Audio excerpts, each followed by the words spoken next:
کہ میرے آقا کیسے دکھتے تھے، کیسے نظر آتے تھے، یہ حدیثوں میں پڑھتے ہیں۔ اگر ایک بار میرے آقا کا حلیہ پڑھ لوگے یا کہیں سے سن لوگے، آنکھ بند کرنا، قسم رب ذوالجلال کی، اگر وہ جلوہ نظر نہ آئے تو پھر مجھے کہنا۔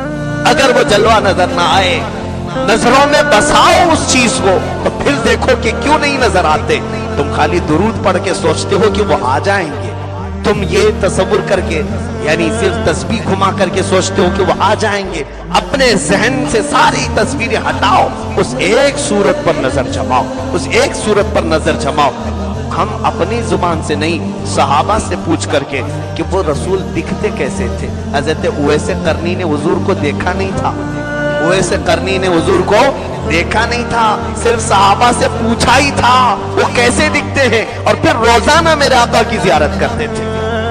روزانہ حضور کی زیارت کرتے تھے، آنکھ بند کرتے تھے۔ صدیق اکبر نے کہا ہے حضور کے لبھائے مبارک گلاب کی پنکھڑیوں کی طرح ہیں، دونوں ابرو میرے آقا کے بڑے گھنے تھے اور تھوڑا سا ملے ہوئے تھے، پیشانی کافی اونچی تھی، آنکھیں بڑی بڑی تھی اور بہت ہی کالی آنکھیں تھی، رخسار اتنے بھرے ہوئے تھے، دونوں گال حضور کے کہ کبھی غصے میں آ جائے تو انار کی سرخی اور کبھی مسکرائیں تو گلابی رنگت، اور حضور صلی اللہ علیہ وسلم مسکراتے تھے تو کبھی 2 دانت نظر آئے، کبھی 4 دانت نظر آئے، اور دانتوں میں اتنی تیز روشنی کہ اندھیرا کمرہ بھی جگمگا اٹھے۔ حضور پاک صلی اللہ تعالیٰ علیہ وسلم کی گردن مبارک اتنی صاف و شفاف کہ دیکھنے والے کہتے یہ پانی پیتے وقت بھی انہیں پانی نظر آ جائے، اور بال مبارک، اللہ اکبر، جس کو قرآن کہتا ہے واللیل اذا سجا، وہ بال حضور کے زلفیں یہاں سر سے نکلتی ہوئی کبھی کندھوں پر بل کھاتی تھی،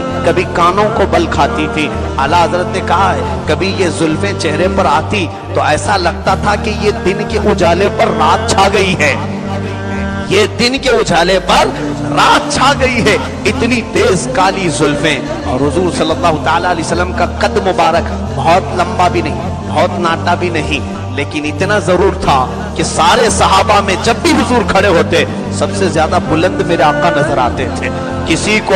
جھانک کر دیکھنے کی ضرورت نہیں ہوتی، حضور جہاں ہوتے تھے بلند نظر آتے تھے، نہ بہت زیادہ لمبے نہ بہت زیادہ پست قد۔ حضور صلی اللہ تعالیٰ علیہ وسلم کا نہ پیٹ مبارک باہر نکلا تھا، نہ ہی کوئی جسم کا عضو باہر نکلا تھا، بالکل سیڈول سا جسم تھا، یہاں تک کہ سینہ مبارک بھرا ہوا، ہتھیلیاں بالکل کشادہ اور چوڑی، یہاں تک کہ جو مصافحہ کرے اسے ایسا لگتا کہ وہ ریشم کے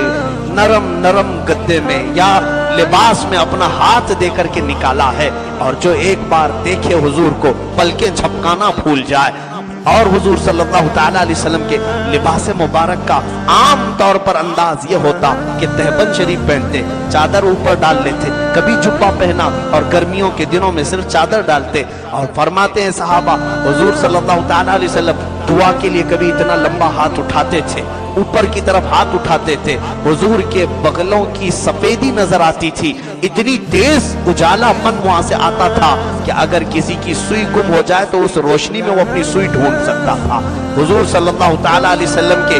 یہ بغلوں کی سفیدی تک نظر آتی تھی صحابہ کو، اور داڑھی مبارک اتنی گھنی تھی، اللہ اکبر، حضور صلی اللہ تعالیٰ علیہ وسلم کی داڑھی مبارک بالکل سیڈول گھنی ہوئی، حضور کے بال مبارک نہ بہت زیادہ نرم جس کو سلکی کہتے ہیں، نہ بہت زیادہ گھنگریالو، بلکہ درمیان کے تھے، کچھ ہلکے سے گھنگرو اور بہت ہی نرم۔ ان بالوں کو دیکھ کر کے عرب کے تمام لوگ اش اش کرتے تھے کہ یہ دولہا نے پائی ہے رنگت کہاں سے۔ حضور صلی اللہ تعالیٰ علیہ وسلم کے جسم مبارک کی یہ تھی، اور تلوے حضور کے قدم مبارک اتنے بھاری کہ جس پتھر پر رکھیں حضور وہاں پر نشان پڑ جائے، اور نہ ہی انگلیاں بہت زیادہ لمبی نہ ہی بہت زیادہ چھوٹی، بلکہ بہت ہی زیادہ ملائم اور ایک سائز کی۔ حضور صلی اللہ تعالیٰ علیہ وسلم کی یہ تمام باتیں ہو گئی، اس کے علاوہ سب سے بڑی بات تو یہ تھی کہ صحابہ سب سے زیادہ جس چیز کی طلب میں رہتے تھے وہ میرے آقا کے پسینے کی طلب ہوتی تھی، کہ گرمیوں میں سلیم کہتی ہیں کہ میں حضور کے گھر پر آنے کا انتظار کرتی، دوپہر میں میرے آقا آتے، کبھی میرے گھر سوتے تھے، حضور کی پیشانی سے کچھ بوندیں ٹپکتی تھی،